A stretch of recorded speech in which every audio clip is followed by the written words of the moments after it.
بسم اللہ الرحمن الرحیم۔ گمنام ہیرو کے معزز ناظرین، السلام علیکم۔ آئیے چلتے ہیں کہانی کی طرف۔ تمہیں یہ سب کس نے بتایا؟ اس لڑکی نے جو صحافی سے زیادہ چھلاوا ہے، شبنم نے۔ کیا اس نے خان جی کو دیکھا تھا خیریت سے نکلتے ہوئے؟ میں نے جھوٹ کا سہارا لینا بہتر سمجھا۔ ہاں، اور اس نے مجھ سے بھی پوچھا تھا کہ تم شاہ عالم ہو تو وہ کون تھا جو مارا گیا؟ پھر کیا وضاحت کی تم نے؟ کچھ نہیں، میں نے کہا یہ بکواس ہے، اور اشرف ابھی اس سے الجھ ہی رہا تھا کہ میں غائب ہو گیا۔ ابھی یہ خبر عام نہیں ہوئی ہے، کیا پتا یہ جھوٹ ہی ہو۔ میں نے کہا نہیں شبنم، ایسا جھوٹ نہیں بول سکتی، اسے ضرورت بھی کیا تھی جھوٹ کی؟ اب تم فوری طور پر سارے فون بند کر دو، ڈسکنیکٹ کر دو، باہر کی دنیا سے تمہارا کوئی رابطہ نہ ہو، ورنہ تمہارے لیے مصیبت ہو جائے گی۔ رکشی کو اور شاہ عالم کے والدین کو ابھی کچھ پتہ نہیں چلے۔ رکشی اگر ہنگامہ کرے تو اسے خاموش رکھنے کے لیے تمہیں سب کچھ کرنے کی اجازت ہے۔ موبائل فون اپنے قبضے میں رکھو، مگر اسے صرف باہر فون کرنے کے لیے استعمال کرو، آنے والی کال کے لیے بند رکھو۔ مجھے کیوں ہدایت دے رہے ہو؟ کیا تم خود یہاں نہیں آؤ گے؟ میں نے کہا میں اسپتال جا رہا ہوں، مجھے تیمور کو وہاں سے نکالنا ہوگا، ورنہ وہ پولیس کے ہاتھوں میں چلا جائے گا، اور اس کے بعد اخبار والوں کو وہ کیا بتائے گا کہ حقیقت کیا ہے۔ وہ شاہ عالم اور اس کی بیوی کے ساتھ ٹرین میں کراچی سے لاہور آیا تھا، تو اس کی گاڑی میں کون تھا؟ اس میں بھی رسک ہے، اگر تم سے پہلے اخبار والے اسپتال پہنچ گئے پھر؟ میں نے کہا اس کا چانس کم ہے، لیکن میں یہ رسک لوں گا۔ اس کے بعد میں سیدھا وہیں آؤں گا تمہارے پاس آدھے پون گھنٹے میں۔ مجھے امید ہے کہ اتنی دیر میں خان جی بھی وہاں پہنچ جائیں گے۔ میں نے فون بند کیا ہی تھا کہ اس کی گھنٹی بجنے لگی، پھر میں نے خان جی کی آواز سنی، ہیلو شاہ عالم۔ میں نے کہا خان جی آپ کہاں ہیں؟ میں اور چندہ سخت پریشان تھے۔ پریشانی سے مسئلے حل نہیں ہوتے، یہ کلہاڑی تم نے خود اپنے پاؤں پر ماری ہے، مگر اب پچھتانا لا حاصل ہے۔ کیا تمہیں معلوم ہو گیا ہے کہ؟ جی، اور میں نے چندہ کو بھی سب بتا دیا ہے، لیکن کیا آپ کو معلوم ہے کہ مجھ پر بھی قاتلانہ حملہ ہوا تھا ریلوے اسٹیشن پر؟ مجھے کیسے معلوم ہو سکتا تھا؟ کون تھا وہ؟ پتہ نہیں، اس نے مجھ پر گولی چلائی تھی، مگر میں بچ گیا۔ اور چندہ؟ خان جی نے تشویش سے کہا۔ میرے پیچھے تیمور تھا، گولی اسے لگی، چندہ کو کچھ نہیں ہوا۔ کیا تیمور مر گیا؟ نہیں، وہ زخمی ہوا، اس وقت اسپتال میں ہے۔ قاتلانہ حملہ کرنے والے کو وہیں مار دیا گیا، اس کی لاش پولیس لے گئی۔ میں نے کہا گویا سب پہلے سے طے شدہ تھا، شاید اس کی لاش بھی غائب کر دی جائے گی۔ تمہیں کس نے بتایا جو میرے ساتھ ہوا؟ شبنم نے۔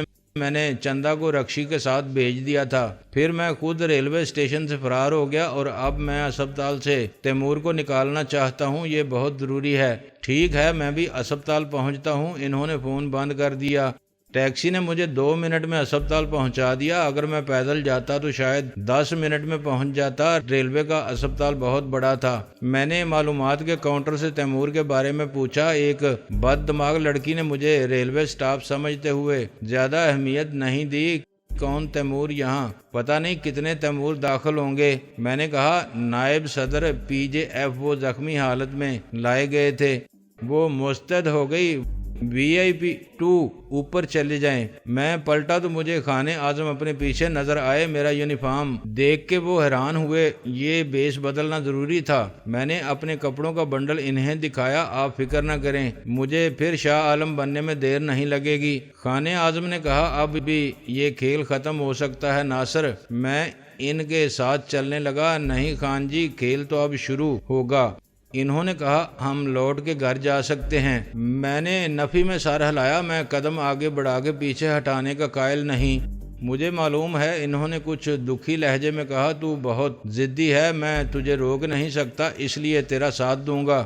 میں ضد بھی خدا کے بعد آپ کے بھروسے پر کرتا ہوں۔ اوپر والے پرائیویٹ وارڈ کے باتھ روم میں گھس کے میں نے وردی اتاری اور پھر شاہ عالم بن کے باہر آیا۔ خان جی میرے ساتھ چلنے لگے۔ اب وہ میرے chief security officer colonel Khan تھے۔ انہوں نے اپنا موبائل فون نکالا اور کوئی نمبر ملایا۔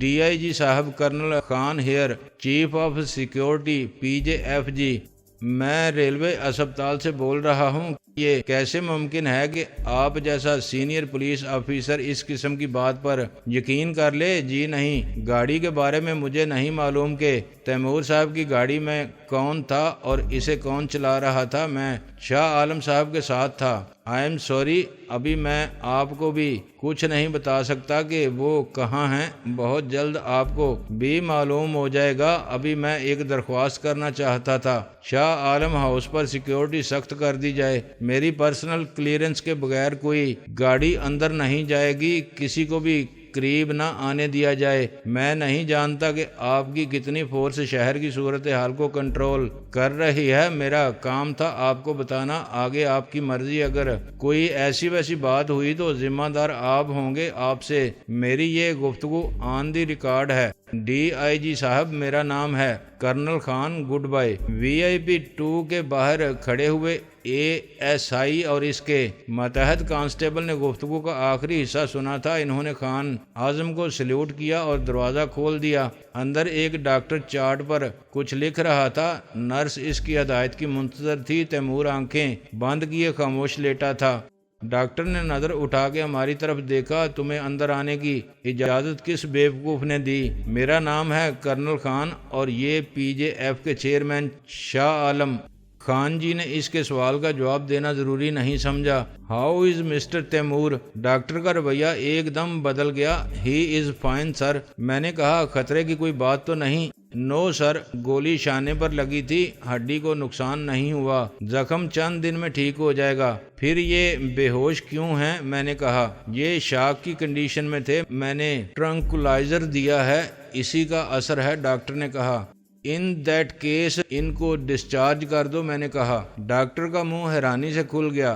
جی جلدی کرو، کرنل خان نے کہا۔ میرے خیال میں تیمور صاحب یہاں بالکل محفوظ نہیں۔ خود شاہ عالم صاحب میری مرضی کے خلاف یہاں آ گئے۔ میں چاہتا ہوں کہ انہیں 5 منٹ میں ایمبولینس میں شفٹ کر دیا جائے۔ یس سر، میں کوشش کرتا ہوں، لیکن آپ ایم ایس سے بات کر لیں۔ ڈاکٹر نے کہا۔ ایم ایس سے کہو فوراً یہاں آئے۔ کرنل خان نے دھاڑ کے کہا۔ ابھی تک شاہ عالم کے ریلوے کراسنگ پر مارے جانے کی خبر ہسپتال تک نہیں پہنچی تھی۔ پولیس انسپکٹر ریلوے اسٹیشن سے تیمور کے ساتھ آیا تھا۔ اس نے یقیناً مجھے دیکھا تھا اور اسے مجھ پر ہونے والے ناکام قاتلانہ حملے کا بھی علم تھا۔ اس کے باوجود وہ تذبذب میں پڑ گیا۔ سر، میں فائرنگ زخمی ہونے والے کسی بھی شخص کی حفاظت کا پابند ہوں۔ جو کہنا چاہتے ہو صاف کہو، کرنل خان نے کہا۔ یہ ایک سیاسی مسئلہ بھی ہے۔ مجھ سے اعلیٰ حکام نے پوچھا تو میں کیا جواب دوں گا؟ ابھی تو بیان بھی نہیں ہوا۔ ایف آئی آر کا معاملہ بھی ہے۔ تم فکر مت کرو، میں نے ڈی آئی جی سے بات کر لی ہے۔ کرنل خان نے اس کے کندھے پر ہاتھ رکھا۔ وہ کچھ مطمئن ہو گیا۔ میری نوکری کا سوال ہے سر، اگر آپ ڈی ایس پی یا ایس پی صاحب کو بھی بتا دیں۔ اوکے، میں بتا دیتا ہوں، کرنل خان نے کہا۔ نام اور نمبر بتاؤ۔ نمبر وہ تو مجھے یاد نہیں سر، آپ معلوم کر کے بتا دیں۔ ٹھیک ہے، میں بات کر لوں گا، تم پر آنچ نہیں آئے گی، کرنل خان نے کہا۔ اس وقت تک تیمور کو اسٹریچر پر نکالا جا چکا تھا۔ میں اس کے ساتھ رہا۔ ایمبولینس میں لٹاتے وقت تیمور نے غنودگی میں پوچھا، تم لوگ کہاں لے جا رہے ہو مجھے؟ میں نے اس کے گال پر تھپکی دی۔ اب ڈرنے کی کوئی بات نہیں، میں تمہارے ساتھ ہوں، you are safe.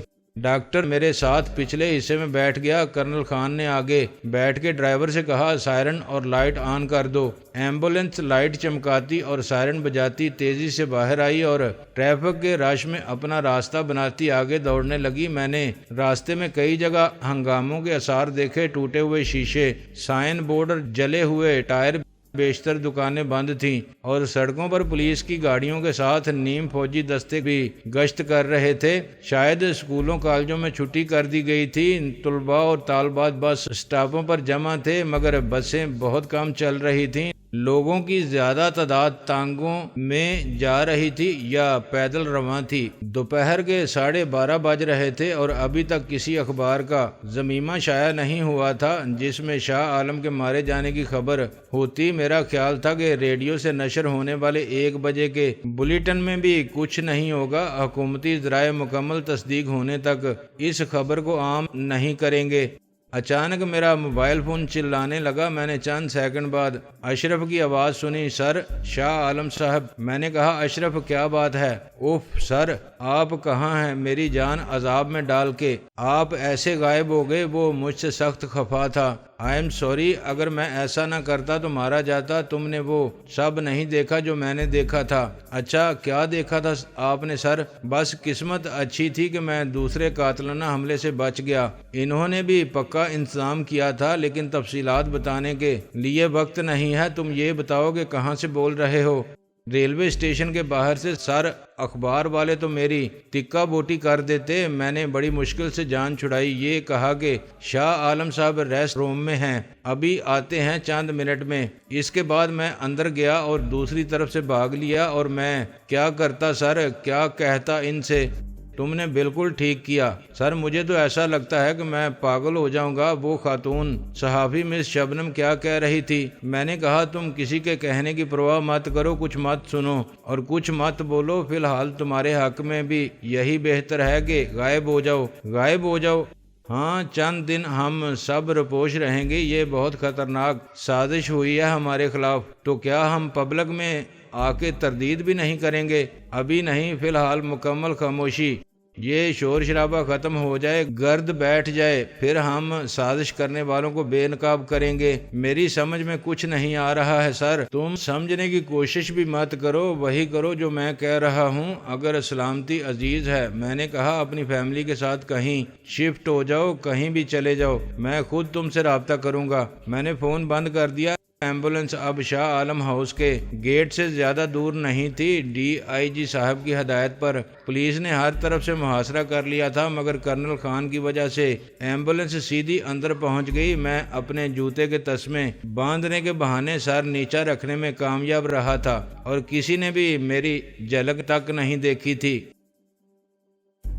Ambulance porch میں رکی تو میں نیچے اترا اور اس وقت میں نے شبنم کی پرانی کھٹارا گاڑی کو دیکھا جو وہاں پہلے سے موجود تھی۔ شناخت میں غلطی کا کوئی امکان نہیں تھا۔ اس گاڑی میں ایک بار میں شبنم کے فلیٹ میں جا چکا تھا۔ یا میرے خدا، میں نے سر پکڑ لیا، یہ بلا یہاں بھی پہنچ گئی۔ خان جی نے کہا بلائیں اب اسی طرح تمہارے پیچھے لگی رہیں گی، مگر یہ کون ہے؟ میں نے کہا شبنم ویسے تو صحافی ہے، مگر جس کو اسیب بن کے چمٹ جائے وہ بچ نہیں سکتا۔ میں بھی تو دیکھوں ذرا۔ سر جی آپ کی عمر نہیں رہی ایسی چیزیں دیکھنے کی، ہارٹ اٹیک نہ ہو جائے، کہیں وہ آپ کے پیچھے پڑ جائے گی اور سوالات سے آپ کا ناطقہ بند کر دے گی۔ عام زبان میں کہتے ہیں کہ بولتی بند کر دے گی۔ کیا اسے شک ہے؟ شک نہیں، اب تو یقین ہے اسے کہ یہ معاملہ گڑبڑ ہے۔ شاہ عالم کا ڈبل رول ہے، ایک آپ کے ساتھ ریلوے کراسنگ پر مارا گیا، دوسرا اب آپ کے ساتھ بقلم خود موجود ہے۔ آپ کیا جواب دیں گے؟ میں صاف انکار کر سکتا ہوں۔ نہیں، آپ ایسا کریں کہ تیمور کے ساتھ 9-2-11 ہو جائیں، ورنہ وہ تیمور کو بھی ٹارگٹ بنا لے گی اور تیمور کو ابھی کچھ پتہ نہیں۔ ایسا نہ ہو کہ شاہ عالم کے مارے جانے کی خبر سے اس کی حالت بگڑ جائے، قاتلانہ حملے کا نشانہ بن جانے سے۔ وہ پہلے ہی شاک کی کیفیت میں ہے، اس نے صدمے یا اشتعال کی کیفیت میں کچھ بک دیا اور صحافن کے سامنے تو بنا بنایا کھیل بگڑ جائے گا۔ خان جی نے کہا بات تو ٹھیک ہے تیری جمہورے، میں اسے مداری کا کھیل دکھاتا ہوں، آپ چندہ کو بھی ساتھ لے جائیں۔ کہاں لے جاؤں؟ اسپتال سے گھر لائے تھے اور اب گھر سے کہاں جانا ہے؟ خان جی نے کہا۔ میں نے کہا آپ یوں کریں تیمور کے گھر چلے جائیں، میں نے تیمور کا گھر نہیں دیکھا۔ میں نے کہا تیمور کچھ ہوش میں ہے، وہ آپ کی رہنمائی کر سکتا ہے، ورنہ میں رئیس کو فون کر دیتا ہوں۔ تیمور کو معمولی تیمارداری کی ضرورت ہے جو اس کے اپنے بیوی بچے کر سکتے ہیں۔ تیمور کو بھی ان کی طرف سے خطرات پریشانی لاحق ہے، وہ اپنے گھر میں ہی ٹھیک رہے گا۔ آپ کا چندہ کے ساتھ اپنے گھر جانا بھی ٹھیک نہیں، آپ میرے آنے تک وہیں رہیں، باقی معاملات رئیس پر چھوڑ دیں۔ تیمور کے اس گھر کا کسی کو علم نہیں اور تم خود کب آؤ گے؟ میں آتا ہوں تھوڑی دیر میں، میں نے کہا اس مصیبت سے نمٹ کے۔ خان جی ایمبولینس کو تھوڑا سا پیچھے لے گئے اور موڑ کے اس کا رخ گیٹ کی طرف کر دیا۔ میں نے سامنے والے ڈرائنگ روم کے دروازے سے گھر میں داخل ہونے سے گریز کیا۔ برآمدے میں کھلنے والا دوسرا دروازہ بیڈ روم کا تھا، مگر وہ اندر سے بند تھا۔ پچھلی طرف سے اندر جانے کا ایک راستہ کچن میں سے گزرتا تھا۔ ملازم اس دروازے کو باہر آنے جانے کے لیے استعمال کرتے تھے۔ کچن ایک خود مختار مملکت کی طرح تھا، جس میں گلاب اور چنبیلی کی حیثیت وہی تھی جو ملک میں صدر اور وزیر اعظم کی ہوتی ہے۔ شاہ عالم تو گھر میں ہی بہت کم نظر آتا تھا، لیکن اس کی گھر والی کو بھی امور خانہ داری سے اتنی دلچسپی تھی جتنی ہمارے لیڈروں کو عوام کی فلاح و بہبود سے ہے۔ شاہ عالم کے میاں جی اور ماں جی کا وجود نہ ہونے کے برابر تھا۔ اندھی ماں اور معذور باپ یہاں اپنی زندگی کے دن پورے کر رہے تھے، چنانچہ گھر عملاً نوکروں کے رحم و کرم پر تھا۔ میں دروازہ کھول کر اچانک کچن میں وارد ہوا تو گلاب اور چنبیلی اچھل پڑے۔ چنبیلی نے اپنی سیٹی جیسی آواز میں چیخ ماری، صاحب جی، اور گلاب ہڑبڑا کے اٹھا۔ وہ کچن ٹیبل کے ساتھ کرسیوں پر آمنے سامنے یوں بیٹھے ہوئے تھے کہ ان کے چہروں کے درمیان بہت کم فاصلہ تھا، اور گلاب بڑے رومانٹک موڈ میں اسے اپنے ہاتھوں سے مرغی کی ایک صحت مند ٹانگ کھلا رہا تھا۔ گلاب کی آنکھوں میں عشق کی وارفتگی کا نشہ تھا تو چنبیلی کی آنکھوں میں لال ڈوروں کے ساتھ سرمے کی کافی مقدار نظر آ رہی تھی۔ ان کی نئی نئی شادی ہوئی تھی، چنانچہ محبت کے جذبات کا بھرپور مظاہرہ کرنے کے لیے وہ قید و مقام اور وقت سے آزاد تھے۔ میں نے مسکرا کے کہا، سوری میں نے تمہیں ڈسٹرب کیا، اور کچن سے سیدھا گزر گیا۔ چنبیلی نے بڑی ادا سے شرما کے اپنا چہرہ دونوں ہاتھوں میں چھپا لیا اور گلاب سے کہا، بے شرم، جو در حقیقت ملزم کی حوصلہ افزائی کے مترادف تھا، کہ جب صاحب جی نے اجازت دے دی ہے تو پھر شرم کیسی؟ میں نے پہلے رکشی کو تلاش کیا، وہ نہانے کے بعد کپڑے بدل چکی تھی اور بیڈ پر نیم دراز دودھ کے گلاس میں اوولٹین یا ہارلکس قسم کی کوئی چیز ملا کے پی رہی تھی۔ مجھے دیکھ کے اس نے انگریزی کا وہ زنانہ رسالہ رکھ دیا جسے مرد زیادہ دلچسپی سے دیکھتے ہیں۔ میں نے کہا، مجھے زندہ سلامت اور خیر و عافیت کے ساتھ دیکھ کے تم کو خوشی نہیں ہوئی؟ اس نے دودھ کا ایک گھونٹ لیا۔ اس صورتحال میں اپنی بہن کو یا ماں کو رکھ کے سوچو کہ یہ سوال جائز ہے۔ میں نے کہا، تم تو ماں بہن پر اتر آئیں، یہ بتاؤ گولی مجھے لگ جاتی تو تمہیں خوشی ہوتی؟ تمہاری اس بدتمیز نخرے باز سیکرٹری مس خان کو لگ جاتی تو میں ضرور خوش ہوتی۔ تم نے بہت منہ لگا رکھا ہے اسے، تم منہ کی بات کرتی ہو، وہ ہاتھ نہیں لگانے دیتی مجھے، مگر خیر، یہ تمہاری خفگی کا فوری سبب کیا ہے؟ اس نے کہا، فون کیوں بند ہیں سارے؟ میں نے اس سے پوچھا تو کہنے لگی کہ میں سیکرٹری ہوں، ٹیلی فون آپریٹر نہیں۔ میں اسے منع کر دوں گا کہ آئندہ تم سے سچ بات نہ کرے۔ ٹیلی فون کے بارے میں مرزا غالب نے فرمایا تھا، مر گیا صدمہ یک جنبش لب سے، سارے فون ڈیڈ ہیں، کیا چکر ہے یہ؟ غالباً اجتماعی خودکشی کی ہوگی سب نے، یا پھر یہ بھی سازش کا حصہ ہے۔ یہ ہمارے پیارے وطن کی روایت رہی ہے کہ جب کسی کا تختہ الٹا جاتا ہے تو اس کے رابطے منقطع کر دیے جاتے ہیں، اسے اکیلا آئسولیٹ کر دیتے ہیں۔ وہ خوفزدہ نظر آنے لگی۔ سب سے بڑے سازشی تم خود ہو۔ اس تعریف کا شکریہ، لیکن چھوٹے سازشی بھی فارغ تو نہیں بیٹھے ہیں نا۔ تم فکر مت کرو، میں ایک ایک کو ٹیلی فون کی طرح ڈیڈ کر دوں گا۔ رکشی نے ایک گولی نگلی، پھر دوسری۔ شاہ عالم کہاں ہے؟ تم ضرور اپنے شوہر کے بارے میں پوچھ رہی ہو، تو جواب اس کا یہ ہے کہ مجھے نہیں معلوم، میں تمہارے ساتھ تھا، لیکن کرنل خان کی تحویل میں وہ جہاں بھی ہوگا ٹھیک ہی ہوگا۔ میں نے خدا کا شکر ادا کیا کہ ابھی تک اسے مس شبنم نے خبروں کی تازہ ترین صورتحال نہیں بتائی تھی۔ یہ بتاؤ کہ یہ مصیبت کب نازل ہوئی؟ پتہ نہیں تم کس مصیبت کا ذکر کر رہے ہو، مجھ پر تو ہر مصیبت نازل ہو چکی ہے ایک موت کے سوا۔ میں نے افسوس سے سر ہلایا، تم بزیانے غالب کہہ سکتی تھیں، ہو چکی غالب بلائیں سب تمام، ایک مرگ ناگہانی اور ہے۔ وہ دن بھی دور نہیں لگتا ہے۔ اب تمہارے سامنے 2 گولیاں نیند کے لیے کھائی ہیں، ابدی نیند کے لیے کسی دن پوری شیشی کھا جاؤں گی۔ شیشی کیسے کھاؤ گی؟ چبا کے۔ اگر تمہاری مراد ہے 3 گولیوں سے، تو میرا خیال ہے تم ایسا نہیں کرو گی، نہ تم ایسا چاہتی ہو، نہ تم میں اس کی ہمت ہے۔ تم کو اپنی مرضی سے مرنا ہوتا تو مواقع بہت تھے اور تمہیں روکنے والا کون تھا، مگر اصل بات یہ ہے کہ کہ تم اپنی مرضی سے جینا چاہتی ہو، اس کا موقع تمہیں تقدیر سے زیادہ تدبیر فراہم کرے گی۔ تم فیصلہ کر چکی ہو شاہ عالم سے نجات حاصل کرنے کا، اب تقدیر کے فیصلے کا انتظار کرو۔ اچھا اب جاؤ، خدا کے لیے مجھے سونے دو۔ اس نے غنودگی میں آنکھیں بند کر کے کہا، تمہاری وہ چمک چھلو بڑی بے چینی سے انتظار کر رہی ہے تمہارا۔ اس کی مراد چندہ سے تھی، شبنم سے نہیں۔ اسے معلوم ہی نہیں تھا کہ شبنم نام کی کوئی خاتون صحافی ڈرائنگ روم میں بیٹھی ہے۔ شاید وہ باتھ روم میں تھی جب چندہ نے اسے ریسیو کیا تھا۔